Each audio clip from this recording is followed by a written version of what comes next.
Check this out. कि अगर आज रात आपके घर में खाना ना हो, कल सुबह बच्चों को स्कूल भेजना पड़े और समाज आपको इंसान नहीं बोझ समझे, तो बताइए आप क्या करेंगे। आज मैं आपको किसी राजा की कहानी नहीं सुनाने आया हूँ, न किसी हीरो की। आज मैं आपको उन लोगों की कहानी सुनाने आया हूँ जिनकी जिंदगी ही एक सजा बना दी गई है। क्या आपने कभी सोचा है कि 2026 के डिजिटल इंडिया में भी एक ऐसी कम्युनिटी हो सकती है जिसे आज भी रैट ईटर्स यानी चूहे खाने वाले कहा जाता है। एक ऐसी बस्ती जहाँ न स्कूल की दीवारें हैं, न सरकारी रजिस्टर में उनका नाम। जी हाँ दोस्तों, हम बात कर रहे हैं मुसहर कम्युनिटी की। लेकिन ये वीडियो सिर्फ उनकी गरीबी दिखाने के लिए नहीं है, ये वीडियो है उस सिस्टम को एक्सपोज करने के लिए जिसने उन्हें पीछे छोड़ा, और एक ऐसे सॉल्यूशन के लिए जो इनकी किस्मत बदल सकता है। अगर आपको लगता है कि आपने इंडिया को पूरी तरीके से जान लिया है तो ये 5 मिनट की वीडियो शायद आपकी सोच बदल देगी। दोस्तों, कहानी की शुरुआत होती एक पुराने समय से। कहानी बहुत पुरानी है, इतनी पुरानी कि इसकी तारीख किताबों में नहीं मिलती। जब जमीन कुछ लोगों की थी और मेहनत कुछ और लोगों की, तब मुसहर पैदा हुए। न उनके पास खेत था, न हल, न अनाज का गोदाम, सिर्फ शरीर था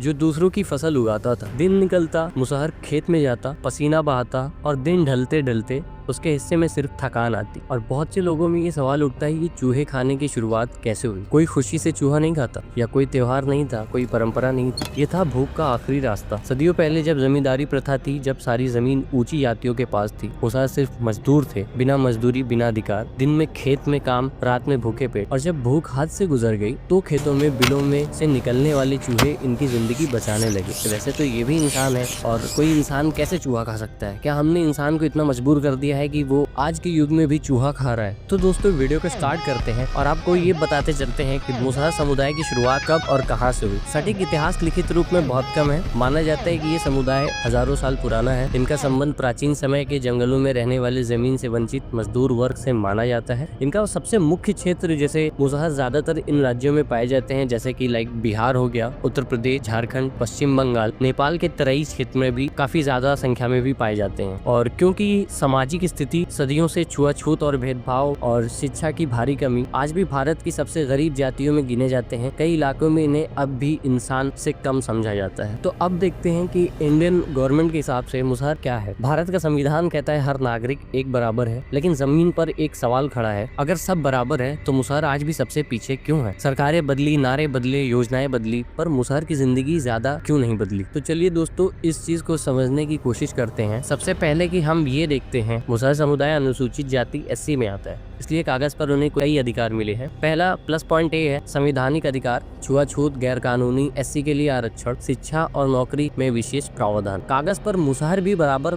बने हैं, ऐसा नहीं है कि नहीं बने हैं। क्वेश्चन B, सरकारी योजनाएं डायरेक्ट एंड इनडायरेक्ट। पहला राशन व्यवस्था, PDS, मुफ्त सस्ता अनाज, गेहूं, चावल, दाल। दूसरा आवास योजना, इंदिरा आवास, प्रधानमंत्री आवास योजना, पक्का घर देने का वादा। तीसरा शिक्षा योजनाएं, SC छात्रवृत्ति, मिड डे मील, फ्री किताबें, यूनिफॉर्म। चौथा रोजगार योजनाएं, मनरेगा, 100 दिन का काम, मजदूरी का अधिकार। विशेष योजनाएं, कुछ राज्यों में, बिहार में मदलित मिशन, मशहूर बस्तियों का सर्वे, जमीन पट्टा देने की कोशिश, ये सब कुछ किया सरकार ने। लेकिन दोस्तों, फिर ये सवाल क्यों उठता है कि ये कुछ ही क्यों रह गया? आखिर पूरे तरीके से ये योजनाएं दलितों तक, मुसहरों तक क्यों नहीं पहुंची? आखिर क्या रीजन था? और सबसे बड़ी बात, मुसहर को क्या नहीं मिला? सबसे बड़ा सच, पहला तो जमीन, स्थायी रोजगार, गुणवत्ता वाली शिक्षा, सम्मान और सुरक्षा। इसमें ये जानने की कोशिश करेंगे कि आज भी ज्यादातर मुसहर भूमिहीन है, बिना जमीन, बिना सुरक्षा, बिना जमीन, हमेशा मजदूर। सरकारें चाहती थी, लेकिन स्थानीय ताकतों ने रोक दिया। इसको पॉइंट करने वाली बात है कि जब भी कोई इंसान आगे बढ़ने की कोशिश करता है तो लोग उसको बढ़ने नहीं देते। उनका एक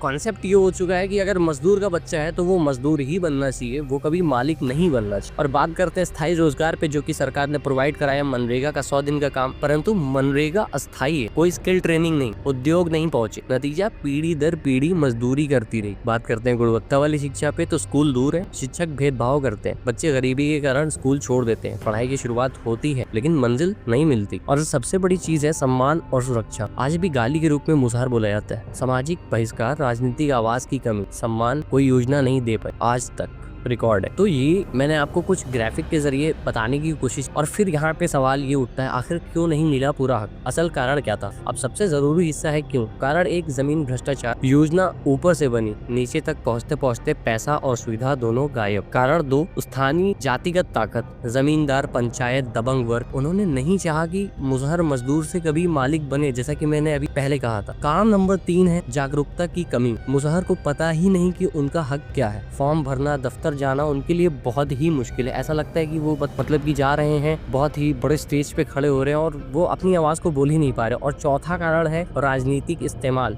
जो कि बहुत ही गंदे तरीके से होता है। चुनाव के समय झूठे वादे किए जाते हैं उनके साथ, फिर बाद में उसको भुला दिया जाता है, फिर उन्हें एक वोट बैंक के तरीके से, नागरिक ना समझ के एक वोट बैंक समझ के उन्हें यूज किया जाता है। और सबसे महत्वपूर्ण कारण है जिसकी वजह से ये बहुत ही ज्यादा पीछे जा रहे हैं, वो है पीढ़ियों की गरीबी। गरीब सिर्फ जेब में नहीं होती है, वो सोच भी होती है। बच्चा कमाने लगता है, पढ़ाई छूट जाती है, फिर वही चक चलता रहता है, साइकिल चलता रहता है लाइफ का। तो फिर जब इतने ज्यादा क्राइसिस है, तो इसमें ये भी सवाल उठता है, क्या किसी को सच में फायदा हुआ है? मैं कहूंगा हाँ, लेकिन बहुत कम। जहाँ ईमानदार अफसर मिले, एनजीओ ने साथ दिया, समुदाय संगठित हुआ, वहाँ मुसहर के बच्चे कॉलेज पहुंचे, सरकारी नौकरी में आए, अपनी पहचान बदल सके। इसका मतलब साफ है, अगर सिस्टम सही चले तो बदलाव मुमकिन है। और बदलाव तब नहीं आता जब कोई मसीहा आता है, बदलाव तब आता है जब हम जैसे लोग आवाज उठाते हैं। मुसहर कम्युनिटी को चूहे खाने वाले नहीं, देश बनाने वाले बनाना है। क्या आप इस मुहिम में मेरे साथ हैं? कमेंट में न्याय लिखिए और वीडियो को सब्सक्राइब करिए। जहां तक ये भी सवाल उठता है कि आखिर इंसाफ कैसे मिलेगा, तो मैं बताता चलूं, मुसहर को दया नहीं, उन्हें मौका चाहिए। जमीनों का सही तरीके से वितरण, जिससे वो अपना घर बना सके, अपनी जमीन को सुरक्षित रख सके,